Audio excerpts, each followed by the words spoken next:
Welcome to MojoPlays, and today we're looking at our picks for the best temple from every Zelda game.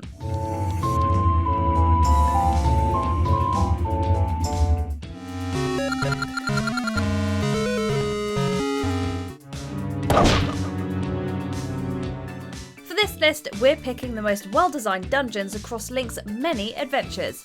However, we won't be including Four Swords, as its dungeons are randomized. Did your favourite temple make the cut? Head to the comments and let us know.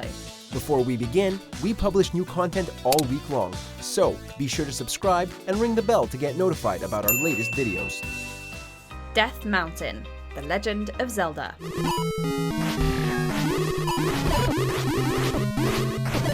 The first game in the series is pretty tough, so players better be prepared when going into its 9th and final temple. At 57 rooms, it's the largest in the game. Bombable walls, darkened areas, and an abundance of deadly enemies make it an absolute gauntlet.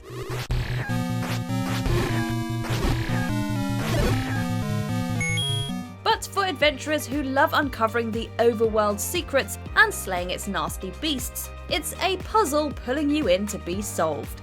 And it culminates in a final fight against an invisible fireball-shooting Ganon. Just be sure to pack a potion. There's a reason the temple's layout is a skull.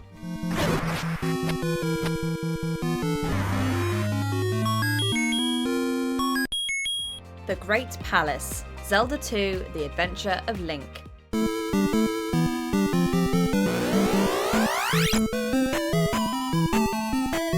The Great Palace is the final test standing between Link and the Triforce of Courage, and to say its layout is intimidating would be an understatement. There are multiple layers and branching paths to take, piquing the interest of any explorer. But there are also cleverly placed traps and enemies working in tandem against you. Enemies may sit up high to gain advantage, or attack as Link works his way through breakable blocks. But you'll want to take every path, as there are several helpful secrets hidden throughout. Adding to the onslaught of enemies is Dark Link, the now iconic final boss.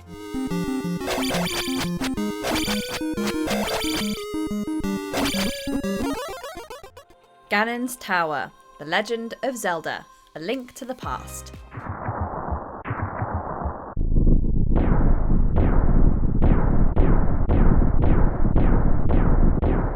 With the Super Nintendo's better graphics came a more unique design for dungeons, and for the final temple, A Link to the Past definitely delivered.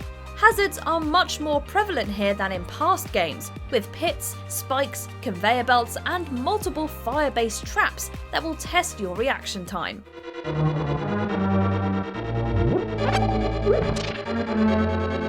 But the tower is also a maze of secrets and treasure to discover. And for the more combat-inclined players, there are plenty of enemies, including former bosses to stab, shoot, bomb, and set aflame. Ganon's Tower also offers the optional Red Mail, the strongest armour in the game, so that you can better wreak havoc on Aghanim and Ganon.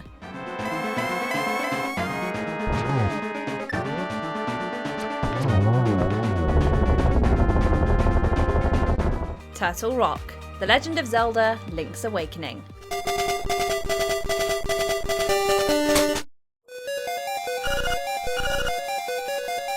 Link's Awakening proved Nintendo could still craft incredible levels, despite the smaller scale of a handheld game.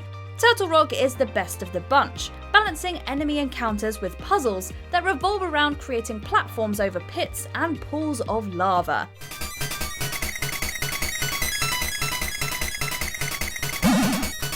There's also a wide variety of enemy types, ranging from your standard pests to several previously fought mini-bosses. Bolstering the temple's traversal are the trap-laden, Mario-esque sections found throughout the game. Each one provides a different challenge, whether it be enemies or blocks of ice that Link must strategically melt to reach the other side. Pretty odd to see those in a volcano though.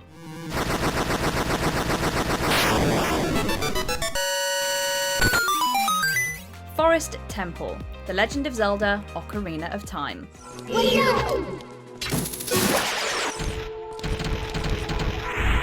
The first adult temple of Ocarina of Time is also one of the most visually unique in the game. Teasing players earlier with a broken staircase, the temple itself resembles a once pristine mansion that has been overrun by wildlife. Adding to the eerie, abandoned aesthetic are the ghostly pose that playfully heed Link's progress and the chanting that makes up its theme.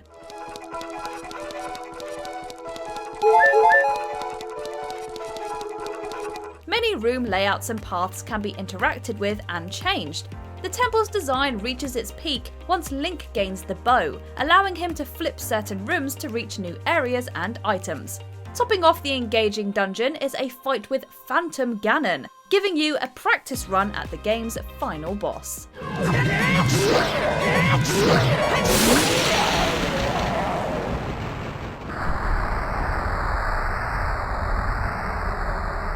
Stone Tower Temple, The Legend of Zelda, Majora's Mask.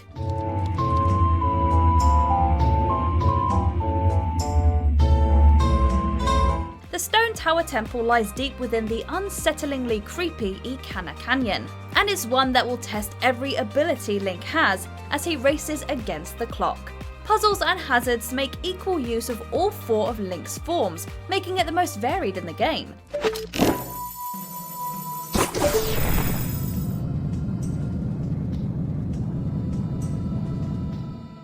Despite it being found in a thematically dark area, many puzzles revolve around using light through either the mirror shield or the light arrows that are found here.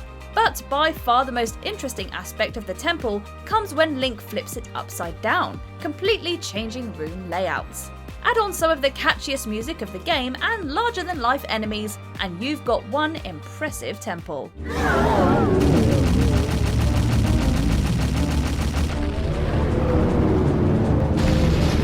Ancient Ruins, The Legend of Zelda, Oracle of Seasons.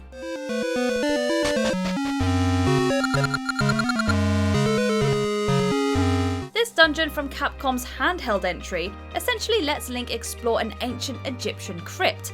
Snake-like ropes and mummy-like gibdos prowl through most of the rooms, and its music invokes a time of pharaohs and sphinxes.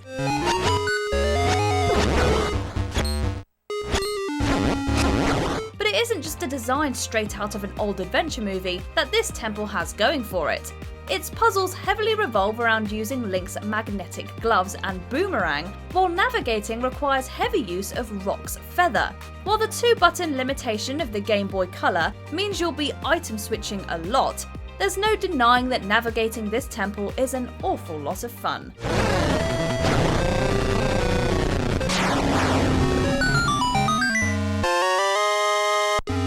Mermaid's Cave, The Legend of Zelda, Oracle of Ages.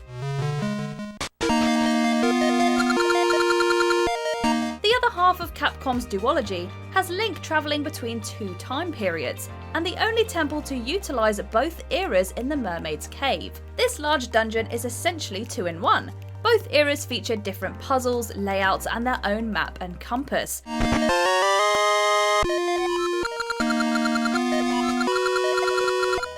Might sound intimidating at first, and it is, keeping your wits and cracking the dungeon is supremely satisfying. Additionally, this temple's hidden treasure, the useful mermaid suit, upgrades Link's Zora flippers so that he can explore deeper areas for treasure, swim faster against currents, and use items underwater. Earth Temple, The Legend of Zelda, The Wind Waker.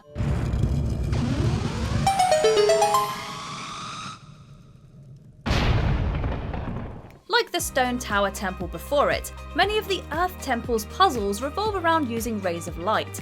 However, your companion Medli's harp, combined with the temple's mirror shield, allows for twice the creativity.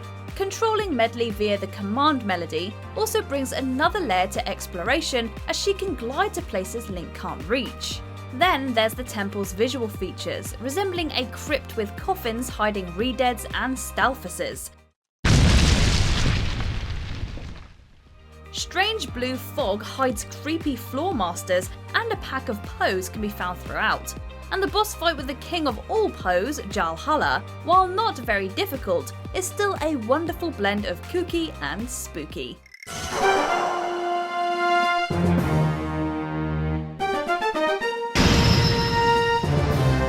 Temple of Darkness, The Legend of Zelda 4 Swords Adventures.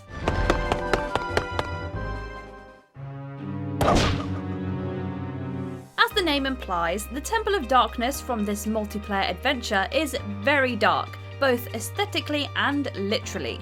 Stalfuses, Wizrobes, and the Tentacle Ropers infest fog-covered rooms, yet you'll never lose hope as slashing enemies with 4 swords at once never grows old.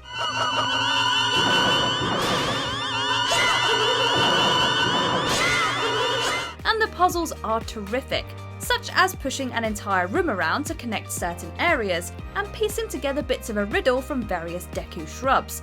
It's also a great example of how the game utilised the Game Boy Advance's link cable, with many smaller side rooms transitioning to the handheld screen. While it unfortunately recycles Phantom Ganon from an earlier boss fight, he at least provides a bit more of a challenge here by summoning clones.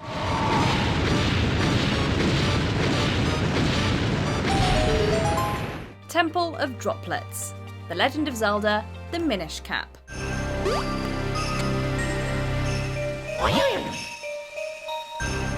Not every level shows you its final boss early on, but the Temple of Droplets is unique that way.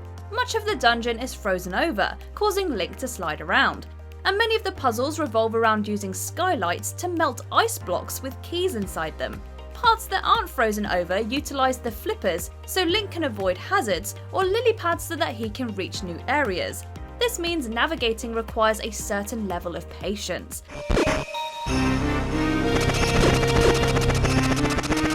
But one of the game's signature items, the Gust Jar, makes a treat of exploring and fighting enemies.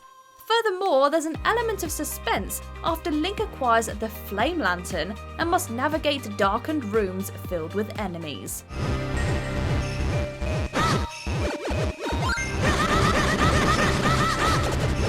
Arbiter's Grounds, The Legend of Zelda Twilight Princess.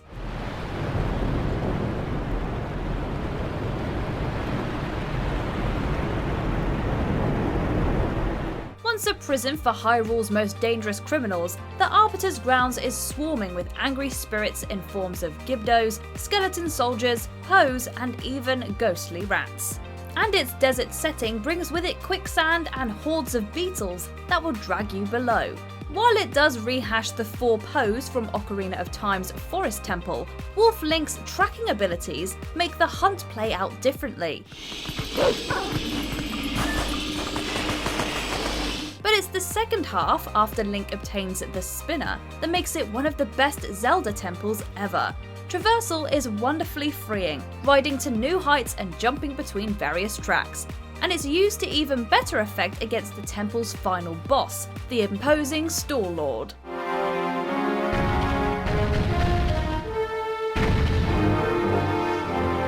MUTOH'S Temple, The Legend of Zelda Phantom Hourglass.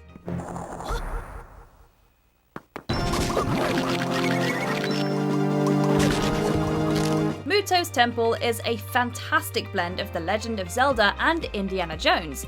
Hidden arrow shooters, trapdoors, and rotating spike logs are all waiting to dissuade any adventurer from exploring further. Additionally, it benefits from giving the player its hidden item, the hammer, early on.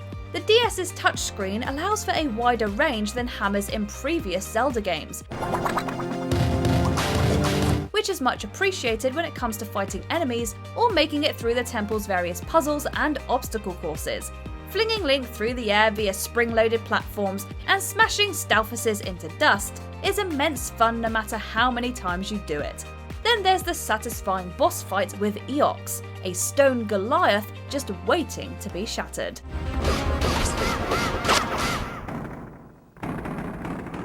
Fire Temple, The Legend of Zelda Spirit Tracks.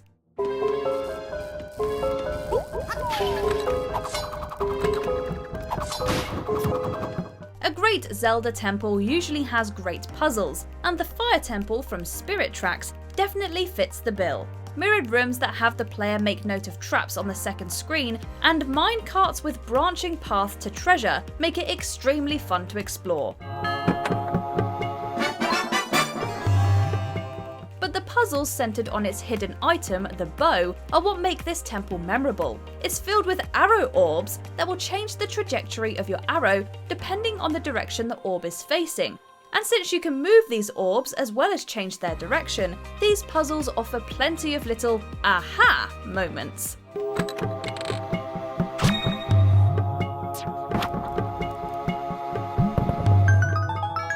Ancient Cistern, The Legend of Zelda: Skyward Sword.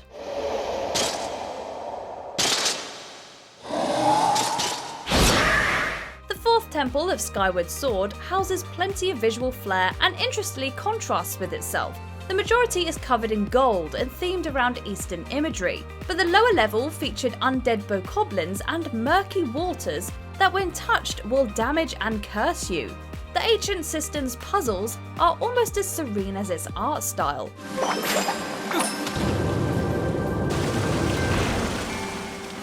Most revolve around moving the central room's giant statue or changing water levels to reach new areas.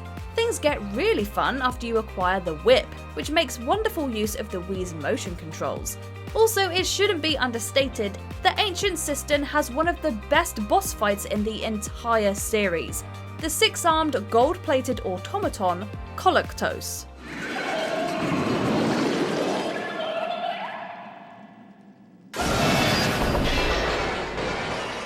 THIEVES Hideout, The Legend of Zelda: A Link Between Worlds.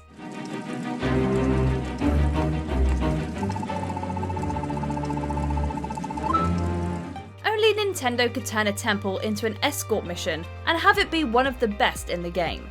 The Thieves' Hideout in Lorule relies more heavily on puzzles and obstacles than it does enemies, though you'll still have some lumbering Zazaks and bomb-like Borbs to contend with. Navigating this dungeon's obstacles is a blast, using conveyor belts and gusts of wind to your advantage, as well as switches that raise and lower you to different heights. There's a heavy focus on Link's signature painting mechanic too, with plenty of pits to get around and gel cells full of treasure. This mechanic also comes in clutch against the boss Stallblind, whose shield you humorously hide on.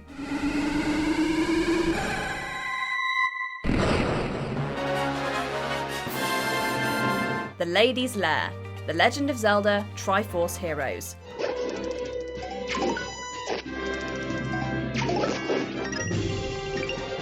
Temples work a bit differently in this multiplayer adventure.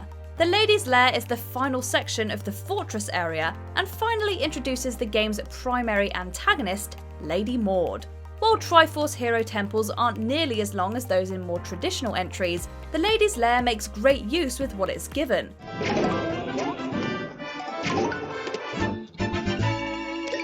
You'll need to stack your 3 links to hit switches and enemies at various heights, such as a Ferris wheel of projectile throwing knights. This all turns out to be practice for the lady's trio of pets, all of whose weak spots require you to be at a certain height to hit.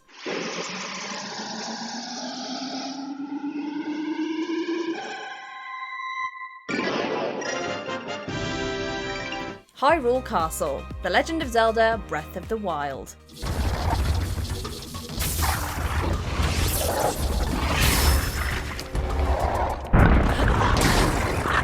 The Divine Beasts weren't everyone's cup of tea, but the finale shows what the future of Zelda could be.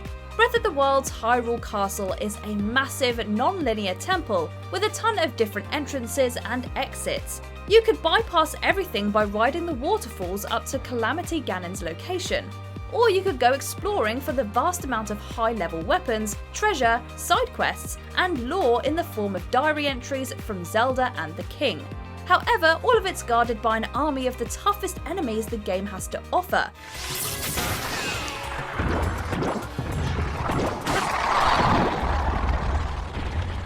Breath of the Wild was celebrated for its emphasis on player decision, so it's only natural that its final temple did the same.